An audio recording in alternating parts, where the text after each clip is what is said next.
Many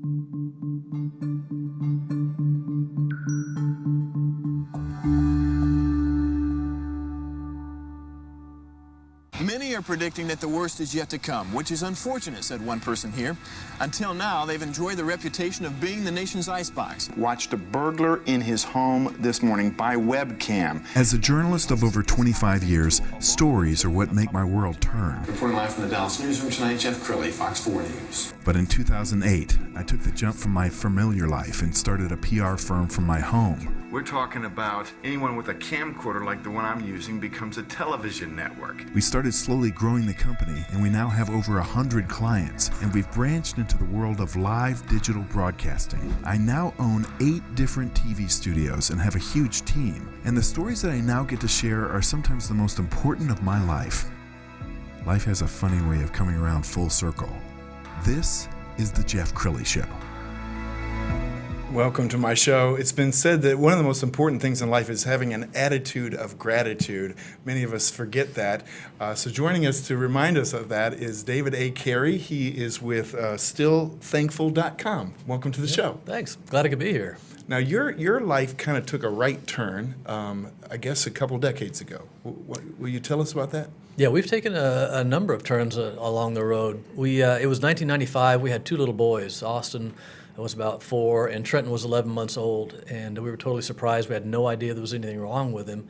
It turned out his heart was enlarged, and we almost lost him. He was at Children's, hanging on by a thread is the way they termed it, and he was in desperate need of a transplant. They said you need to be prepared. A heart may not come available, and we were blessed to get a heart within 2.5 days. And we went through a lot of ups and downs during that time. And he recovered fast, got out of the hospital on his first birthday, went home, and everything was great. And everyone said, you should write a book about that. I never got around to it. And so after some years and some other right turns, finally got around to creating StillThankful.com. I love it. The Children's put together a wonderful video. We're going to pause for a second and roll that right now. Trenton's body was white. His lips and fingernails were blue. His body was cold. They lost him for 9 minutes, and when they brought him back, one of the doctors said it was a 1 in 10 chance a kid in this shape was going to come back.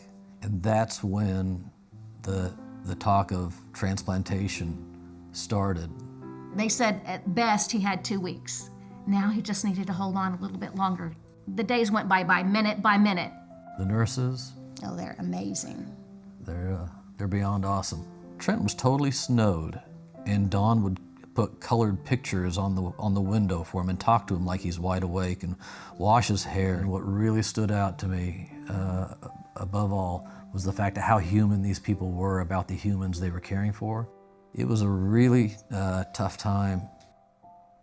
Thursday morning, just after midnight, I picked up the phone and said hello, and Valerie said, we got a heart. We were on the list 2.5 days. That transplant was everything. For a while, every day I was just thinking, well, what's going to happen tomorrow? How long does he have? Or what's going to happen? And I realized I was missing out on today. You don't really have any other option but just to learn to relax and accept what has to happen and take it as it comes. When Trenton was a senior in high school, the transplant meds caused cancer in his abdomen. So now, at this point, then we're going through oncology, going through 4 rounds of chemo. I've had people say he has got to have just an incredible outlook on life, or such an appreciation for life. And I'm going, no, he just wants to move on with life. Just do the regular stuff. Get a job, get married, get a dog. You just live like like you would otherwise. Wow, I got goosebumps. That's a beautifully produced video, and he's about to celebrate an anniversary In a few days. This will be the 25th anniversary of his first heart transplant. Wow. How's he doing? Give us an update. He is about as great and boring as you can get. He's graduated, he's a software developer, employed, married, has a dog, babies. He's great. And I love it that after all this time, you haven't lost sight of what's really important. One of the things that's really cool about StillThankful.com, bunch of videos on there and blogs. We're going to roll a little video of you in Canada, just talking about gratitude, and this is something that you feel is important to remind people of the simple things in life, right? Yeah, it's so much of this stuff I wish hadn't happened to us, but the fact that it did created the opportunity for our friends and family to provide some support for us, where you've got to be so thankful. Regardless of the outcome, there are some really good things that happen along the way where these people are able to step in and help us out. Yeah. That's being still thankful. In spite of life's challenges, I'm still thankful. So when you come up with a new video or a new blog, what's your inspiration? Sometimes it's current events. I blogged recently about Kobe.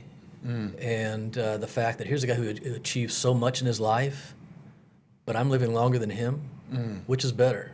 Because you think about the stuff he's accomplished, the people he's impacted, you have to be thankful that in spite of that short life, he was able to create such impact. And could we be so blessed to create that kind of impact on others, with our lives? Things like that.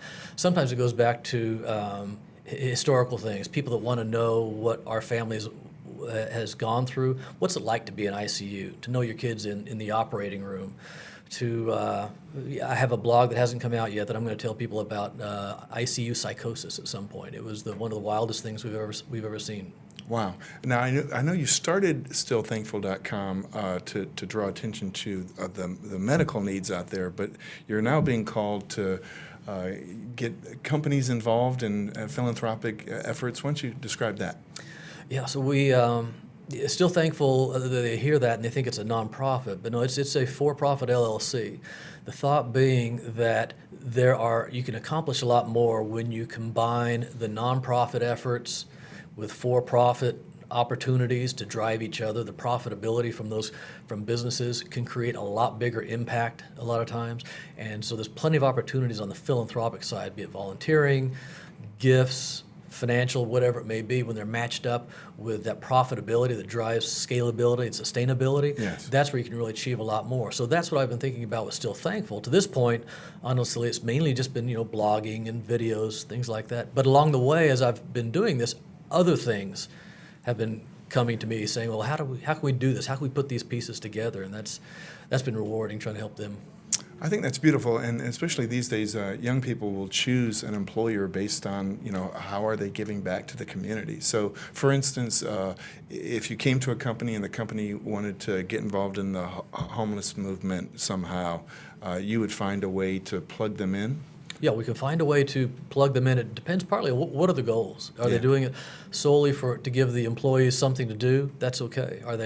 Do they have something in in the mission of their business that aligns with homelessness? Are they a home builder, a supplier, something like that, where they might align with homelessness? Then they have a way to actually drive their brand if that's what they want to do. There are multiple ways of matching it up. Companies have multiple resources that they can use for achieving an outcome. Well, thank you for reminding us all about how important gratitude is, and we're going to put your website up right now. Stillthankful.com is how you reach David A. Cary, and thank you so much for blessing us with your presence and the difference you're making on the planet. It's my pleasure. My pleasure. Thank you. You bet. That's it for now. We'll see you next time.